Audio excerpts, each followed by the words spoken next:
यार कमदार रमू जेका पप्पू हर ज़मीन ते कब्ज़ो कयो होसि उन्ही ज़मीन ते पप्पू अचे थो या कोन? न रेस पप्पू तो ज़मीन ते कोन तो अचे, पर हाँ पप्पू सॼे ॻोठ वारनि खे दाऊं थो ॾे त रेस मुंहिंजी ज़मीन कब्ज़ो कई आहे। कमदार भले हर हिक खे दाऊं ॾे, इहो मूं ते फ़र्क़ु कोन थो पवे, छो जो हितां जो सरकार मां आहियां।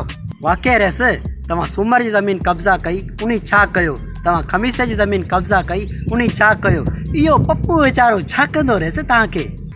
कमदार रमू इहो बि कुझु कोन कंदो, तूं ईअं कर त चांहि सुठी तयारु कराया। ठीकु आहे रेस, हाणे चांहि तयारु कराए थो अचां।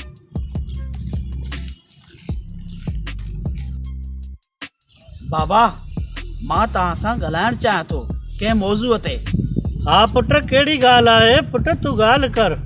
बाबा ॻाल्हि इहा आहे त तव्हां ग़रीबनि ऐं मज़लूमनि जो हक़ छो खाईंदा आहियो? छा ईअं ॾाॾा साईं कंदो हुयो जीअं तव्हां था कयो?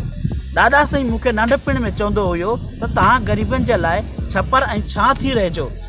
पुट मां अहिड़ो छा कयो आहे जो तूं अहिड़ियूं मूंखे ॻाल्हियूं करे रहियो आहीं? बाबा साईं जेको कुझु तव्हां कयो आहे उहो तव्हांखे ख़बर आहे, वरी बि तव्हां अणॼाण थियो था, वरी बि तव्हां खां विसरी वियो आहे त मां तव्हांखे ॿुधायां थो तव्हां ग़रीबनि जूं ज़मीनूं कब्ज़ो छो कयूं आहिनि। बाबा साईं छा ही मिल्कियत क़बर में खणी वेंदासीं? जेकॾहिं गॾु करिणो आहे त सुठा अमाल गॾु कयूं। छा ॾाॾा साईं मिल्कियत क़बर में खणी वियो आहे जो पाण बि मिल्कियत क़बर में खणी हलंदासीं? पुट इहा मिल्कियत मां तुंहिंजे लाइ ठाहियां थो जीअं तूं पंहिंजी ज़िंदगी सकून जी गुज़ारे सघे। बाबा साईं अहिड़ी मिल्कियत मूंखे न खपे, न वरी अहिड़ो सकून मूंखे खपे।